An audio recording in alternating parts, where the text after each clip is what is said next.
But there are so many Filipinos in the crowd tonight. So many flags. Thank you. The roar inside Sobeys Stadium was not the sound of a tennis match. It was the sound of a country that had waited a long time to be seen. 10,000 voices.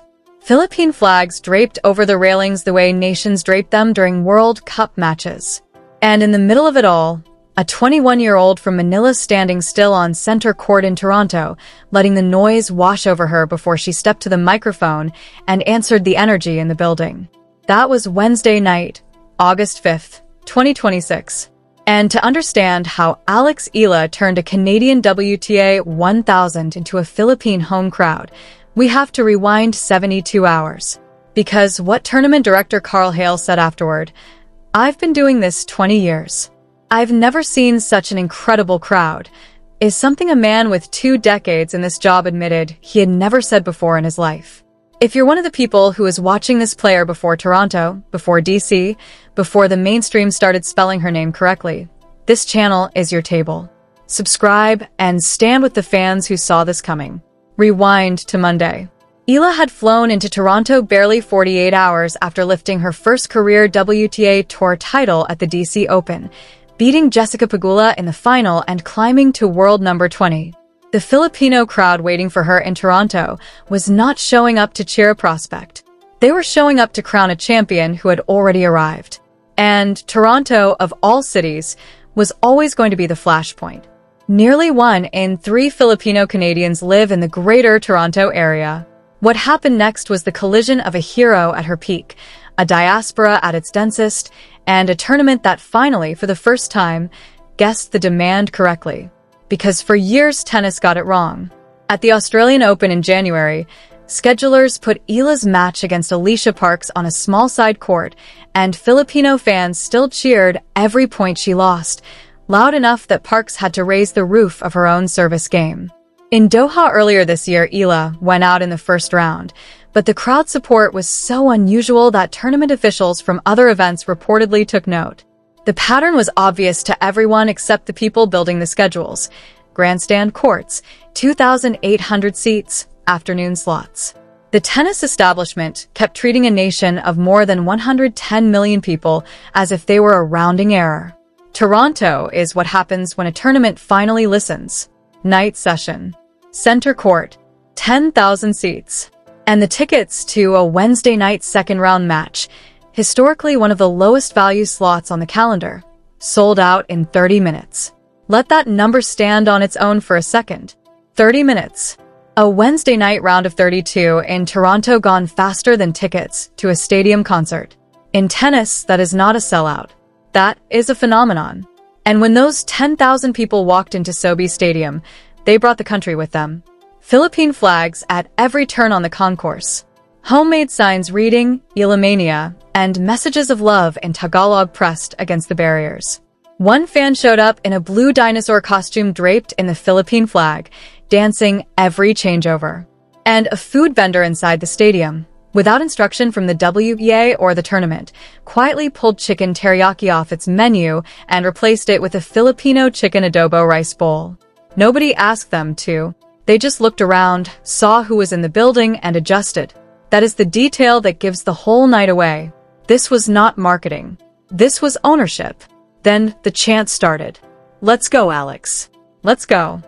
Followed by 2 claps, sustained across every single game, every changeover, every service toss. The in-stadium announcer was drowned out when Eala walked onto the court.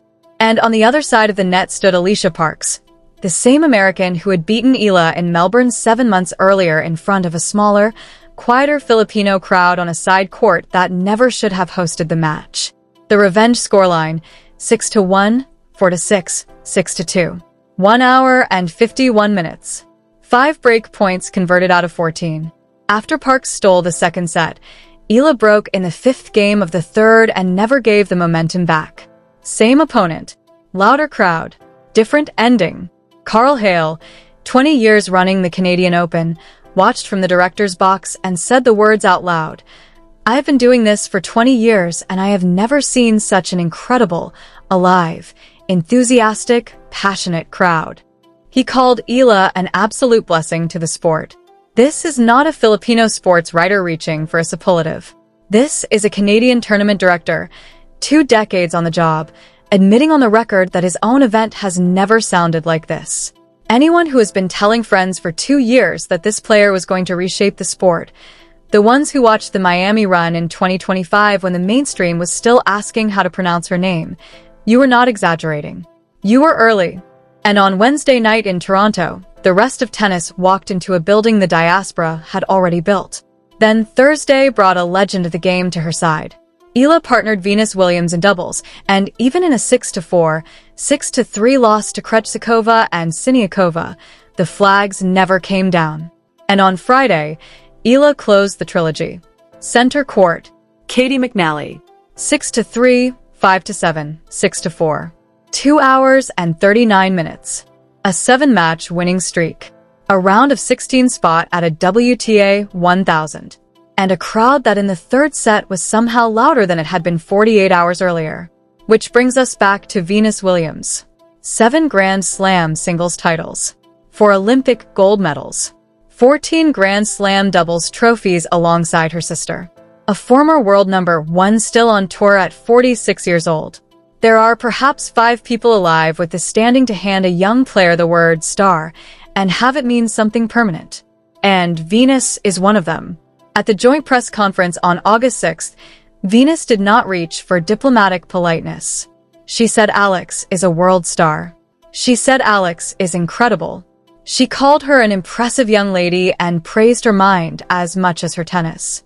When the woman who defined an era of women's tennis chooses the phrase world star for a 21-year-old ranked 20th in the world, she is not describing a ranking. She is describing a ceiling and telling the sport that ceiling is much higher than the current number suggests. That is a torch being passed in real time with the cameras on. The economic gravity here is what tournament directors are only now beginning to model. Jessica Pegula, who lost the DC Open final to Eala days earlier, has publicly acknowledged that her own podcast saw a wave of new traffic driven by Filipino fans who found it because of Eala. That is not fandom. That is a market. Coco Gauff, in a Toronto press conference this week, put it plainly, it is great that one player can bridge the gap between a sport and a nation that had never had that representation before. The round of 16 this weekend in Toronto is the next data point. Then Cincinnati. Then 2 weeks from now the US Open opens at Flushing Meadows, a stadium sitting inside the borough of Queens, which houses one of the largest Filipino populations in the United States. If Toronto sold out a Wednesday night in 30 minutes, the volume in New York is expected to arrive at a different register entirely. Every one of those hundreds of thousands of Filipino Canadians, every Filipino American in Queens, every viewer back home in a country of more than 110 million just learning the sport, they are all watching the same player. That is not a fan base. That is a movement with a passport. And still this was not a perfect week. Thursday night, one day after the emotional peak against Parks, Eala and Venus went down 6-4, 6-3. A real loss. Same court. Same crowd. And no scoreline to hide behind. Eala did not disappear. She stood at the microphone next to Venus, told the press it was amazing to play under the lights, and thanked the crowd that had roared for her the night before and stayed for her the night she fell. To the Filipino audience, she spoke directly. So many Filipinos in the crowd, so many flags. Thank you. Less than 24 hours after the doubles loss, she was back on center court winning a 2-hour, 39-minute war against Katie McNally. The flags never left. Neither did she. 30 minutes to sell out a Wednesday night. A chicken adobo bowl, no one asked to put on the menu. A 20-year veteran admitting he had never seen anything like it. Venus Williams reaching for the phrase, world star. A blue dinosaur in a Philippine flag dancing through changeovers on a Canadian center court.